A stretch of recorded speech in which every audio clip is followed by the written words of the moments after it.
Magandang gabi po sa ating lahat, sa mga leaders, sa mga covenant millionaires, sa mga first fruit giver dyan. Magandang gabi po. Home office is about passionate spirituality. It is also about church growth and discipleship. In Psalm 77 verse 14, the Word of God says, God will demonstrate His awesome power to you because He is the God of great wonders. Lagi po namin kiniklaim to. Sabi ko, Lord, iba ang gagawin mo, Lord. Itong season na to, mula nung December, January, tsaka this February, Lord, you will perform awesome wonders. Lord, mag-demonstrate ka sa buhay naming lahat, Panginoon. Wow na wow po ang gagawin ng Lord sa atin.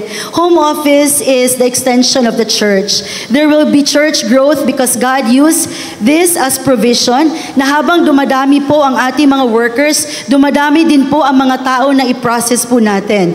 Home office is leadership development. Our leaders will develop their leadership skills because they will learn to manage and handle challenges. Talagang matututo po silang mag-solve ng problems. Pag mga problem solver yung mga leaders natin, mabilis po ang kanilang maturity.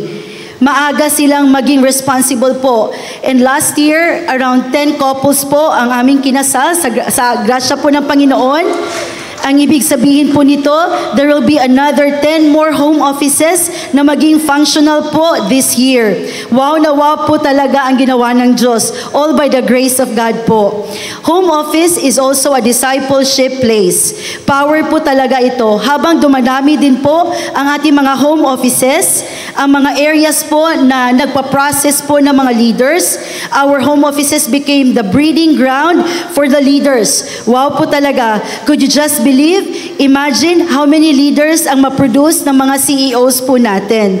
I will end here that patterns are powerful. It will make us or it will break us. Kumusta po ang mga activities every day? Kailangan po ng assessment. Ano po ba ang mga engagements natin? Is that traceable to God for fruitfulness and multiplication? How's our relationship with our pastors? How's our obedience, our belief system, our submission po? Nagpa-follow lang po ba tayo kung naintindihan natin? Or still magpa-follow tayo kahit hindi pa po natin naintindihan? Work ethics po natin, kamusta po? Kasi pag meron pong hindi tama, hindi mo po ito kinorek, ang mangyayari po, magpo-produce po yan ng hindi tama at sakit po sa ulo. Many times po si Pastor Don, strict yan. Marami siyang dinideal ng mga leaders. Yung iba, halos hindi makinig, pa talagang dinideal niya. Kaya sabi ni Pastor Don, one day, the Lord will also deal with them. Kaya hindi po tayo mag-stop, mag-disciple sa mga leaders natin. Kailangan po nila tayo. Ipaglaban po natin ang buhay nila para po maitama po sila. In Romans 12:2, do not conform to the pattern of this world, but be transformed by the renewing of your mind. Then you will be able to test and approve what God's will is, His pleasing and perfect will. So kailangan po tayong mag-transform. Hindi po natin gayahin kung ano po yung patterns ng world. Ano po ba ang gustong pattern ng Diyos sa atin? Kailangan po tayong mag-transform, baguhin, mag-renew ng ating mind para ma-discover po natin ang pleasing, perfect, ang will ng Lord that is good, pleasing, and perfect. Last verse po in Genesis chapter 35, verse 11 to 12, sabi po dito, then God said, I am El Shaddai, God Almighty. Be fruitful and multiply. You will become a great nation, even many nations. Kings will be among your descendants, and I will give you the land I once gave to Abraham and Isaac. Yes, I will give it to you and your descendants after you. Salamat po. Ubus na lahat. Sa akin lang, no?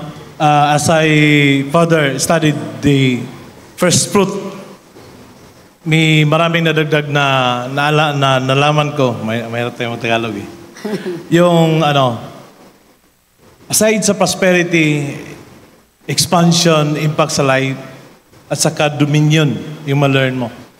As I studied further, nakita ko na-intrigue ako sa Exodus 23:20-21 about this angel.